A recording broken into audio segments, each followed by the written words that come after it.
mulai pembelajaran hari ini. Coba dicek dulu kebersihan kelasnya. Karena sudah bersih semua? Sudah. Ya, baik. Ketua kelas silakan dipimpin doanya. Baik teman-teman, sebelum memulai pelajaran pada hari ini, marilah kita berdoa menurut agama dan kepercayaan kita masing-masing. Berdoa dimulai. Berdoa ke saya. Baik anak-anak, ibu absensinya dulu ya. Ahmad Noval, hadir Bu. Ahmad Rivaldi, Bu. Yulia Budi Astri, ya. Kita hadir semua ya. Ya. Anak-anak, supaya lebih semangat kita nyanyikan dulu lagu nasional dari Sabang sampai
permintaan adalah jumlah barang yang ingin dibeli oleh masyarakat dengan berbagai tingkat harga tertentu. Iya, baik. Tepuk tangan untuk kalau penawaran, siapa yang masih ingat? Ya, silakan Aira. Maksudnya kita penawaran adalah kesediaan untuk berbeda pada berbagai tingkat harga dalam waktu tertentu. Iya, benar sekali. Jadi aplaus untuk Aira. Alhamdulillah kalian masih ingat semua materi pada sebelumnya. Ini adalah tujuan pembelajaran kita. Diharapkan kalian mampu mendeskripsikan pasar dengan tepat. Yang kedua, menganalisis unsur-unsur pasar dengan benar. Yang ketiga, menguraikan fungsi pasar dengan baik. Dan yang keempat, menyajikan hasil diskusi kelompok dengan baik. Ya, ini adalah cakupan materi kita ya, pasar. Di sini ada pengertian pasar, kemudian ada unsur-unsur pasar dan ada fungsi pasar. Baik anak-anak, di sini pada hari ini kegiatan yang akan kita lakukan ya. Yang pertama, kalian nanti akan ibu berikan tayangan video tentang pasar, kemudian kalian akan mengamati dan kita akan melakukan diskusi kelompok ya. Nah, jadi di dalam kegiatan ini ibu akan menilai sikap kalian ya, sikap kalian dalam melaksanakan kerjasama dengan kelompoknya dalam menjawab diskusi kelompok ya. Kemudian ibu akan menilai pengetahuan kalian dalam menjawab, dan ibu akan menilai keterampilan kalian dalam menyajikan hasil diskusi kalian di depan kelas nanti ya. Sampai di sini kira-kira bisa dipahami anak-anak? Bisa.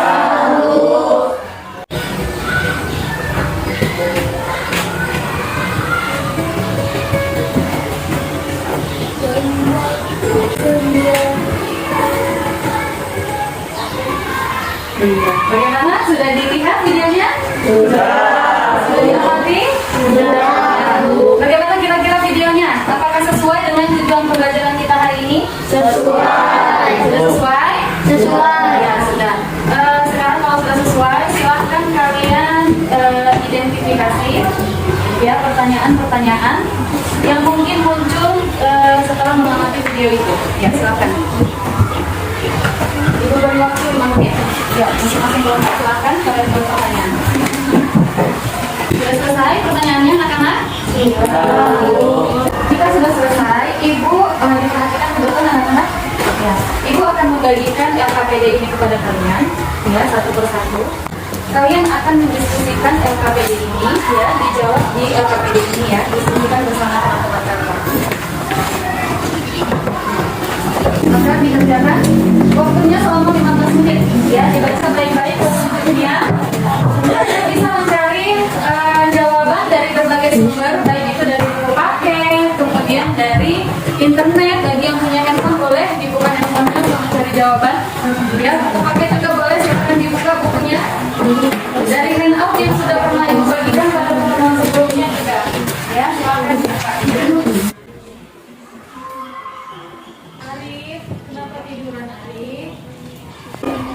Sudah anak-anak?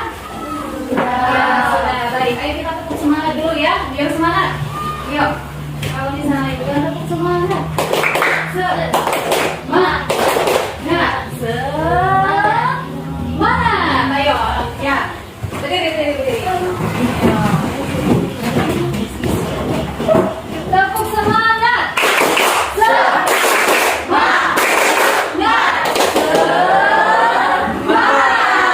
Ya, coba digoyang-goyang tangannya ke atas. Sampai ya, sudah nulis ya? Ya. Pegang jidat. Nah, yang pegang jidat ikut dianya ya. Ya.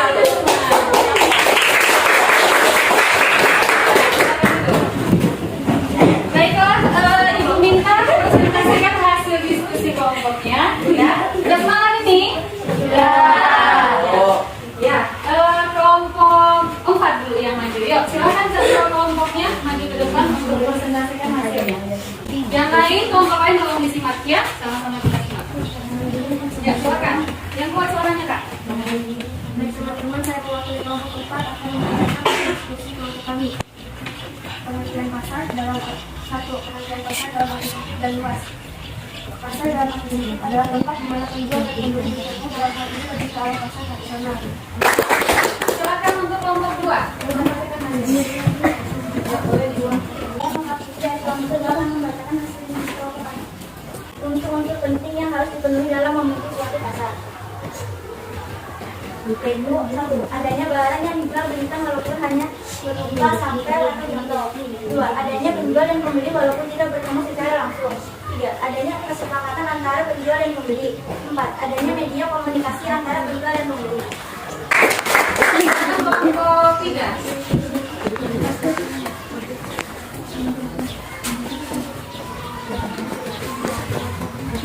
Baiklah teman-teman, saya mewakili kelompok 3 akan membacakan hasil diskusi kelompok kami pada hari ini.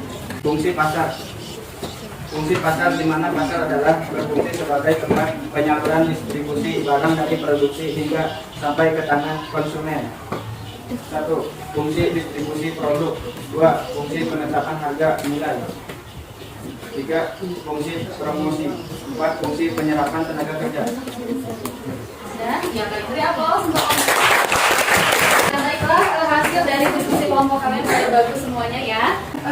Sudah selesai tadi ya diskusi dan tanya jawabnya. Silakan kalian buat kesimpulan atau rangkuman dari hasil diskusi hari ini. Ya, sudah dituliskan kesimpulannya anak-anak? Sudah. 2, silakan. Kesimpulan diskusi yang dapat kami ambil dari pelajaran hari ini adalah kita bisa mengetahui tentang pasar, unsur-unsur pasar, dalam membutuhkan pasar, mengetahui fungsi pasar dan tujuan pasar. Baik, terima kasih. Beri aplaus untuk semua. Ibu beri sedikit penguatan ya atau penyempurnaan pada hasil diskusi kalian tadi ya. Nah, coba diperhatikan ya. Pasar ini memiliki arti dalam arti sempit dan arti luas. Dalam arti sempit itu, pasar itu merupakan tempat bertemunya penjual dan pembeli untuk melakukan jual beli. Sementara dalam arti luas, pasar itu merupakan sarana atau tempat bertemunya penjual dan pembeli baik secara langsung maupun tidak langsung. Jadi kalau di dalam arti sempit ini dia lebih ke arah pasar tradisional ya. Kelompok berapa tadi ya? Ya, kelompok 4. Nah, jadi definisinya itu belum luas seperti itu. Sementara kalau di dalam arti luas ini, pasar itu bisa secara langsung bertemu ya, kayak kita di pasar tradisional bertemu nggak? Bertemu kan sama penjualnya, barangnya bisa dipegang nggak? Bisa. Nah, kalau misalnya di online ketemu nggak? Enggak. Nah ini ya, jadi di sini ya. Nah dalam arti luas ini pembeli dan penjual itu bisa bertemu secara langsung maupun tidak langsung. Jadi sampai di sini sudah bisa dipahami? Bisa. Ya. Nah untuk unsur penting, jadi suatu pasar itu dapat terbentuk jika ada 4 unsur penting di dalamnya. Ya. Yang pertama itu adanya barang yang diperjualbelikan, walaupun hanya sekedar sampel atau contoh. Yang kedua adanya penjual dan pembeli, walaupun tidak bertemu secara langsung. Yang ketiga adanya kesepakatan antara penjual dan pembeli. Yang keempat adanya media komunikasi antara penjual dan pembeli. Nah fungsi pasar ada 4. Yang pertama sebagai fungsi distribusi ya. Distribusi itu kan menyalurkan barang ya dari produsen kepada konsumen. Nah, kemudian yang kedua adalah fungsi pembentuk harga. Nah, fungsi pembentuk harga di sini setiap kita melakukan transaksi jual beli kan ada tawar menawar. Ketika terjadi tawar menawar, nanti adanya kesepakatan harga. Akhirnya barang itu bisa diperjualbelikan. Ya. Kemudian ada fungsi promosi. Nah, fungsi promosi ini gunanya untuk membangkitkan minat atau daya beli konsumen, ya kan? Nah, misalnya hari kemerdekaan harganya promosi yang biasanya 100.000 jadi 50.000. Nah, semangat nggak orang mau membeli? Semangat. Ya. Kemudian penyerapan tenaga kerja. Nah, di dalam pasar itu banyak orang-orang yang beraktivitas di sana. Ada tukang parkir, ada tukang sapu, ya, ada tukang angkat barang, ya kan? Nah, itu semuanya mereka bekerja di sana. Nah, jadi disinilah letak fungsi pasar itu, ya. Bisa sebagai tempat penyerapan tenaga kerja. Jadi bukan hanya mereka jual barang aja kan? Nah, tapi juga ada orang lain yang melakukan pekerjaan di sana. Nah, ya. Bagaimana kira-kira anak-anak sudah bisa dipahami? Sudah ya? Ada pertanyaan? Ada? Tidak ada? Ya, jadi bagaimana? Sudah paham ya? Nah, apa kira-kira yang sudah kita pelajari hari ini? Tentang apa? Pasar. Pasar. Ada berapa fungsi pasar? Pertama fungsinya distribusi. Yang kedua Penetapan harga ternilai. penetapan harga ternilai. Yang ketiga Promosi.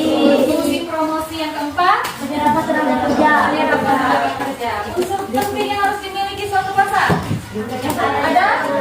Ada penjual dan pembeli. Kemudian adanya barang walaupun hanya sampel. Contoh yang ketiga adanya kesepakatan antara penjual dan pembeli. Yang keempat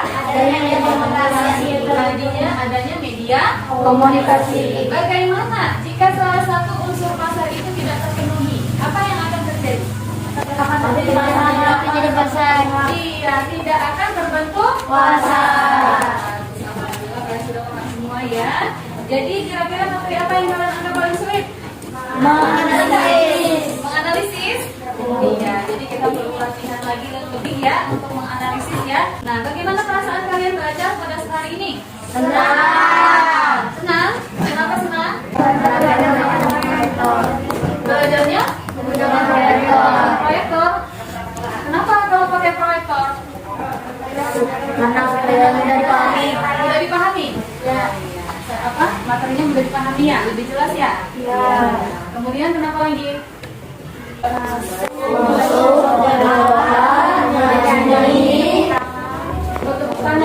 Bukannya, ya. Baiklah anak-anak, pembelajaran kita hari ini sudah selesai. Untuk tugas kalian di rumah adalah silakan kalian baca buku paket halaman 164 ya, untuk materi pertemuan selanjutnya ya tentang jenis-jenis pasar dan struktur pasar ya anak-anak ya. Oh iya, KPD-nya silakan dikumpul. Iya, terima kasih. Silakan ketua kelas pimpin doanya. Mari teman-teman, sebelum kita mulai pelajaran pada hari ini, marilah kita berdoa menurut agama dan kepercayaan kita masing-masing. Berdoa dimulai. Berdoa selesai. Dari salam.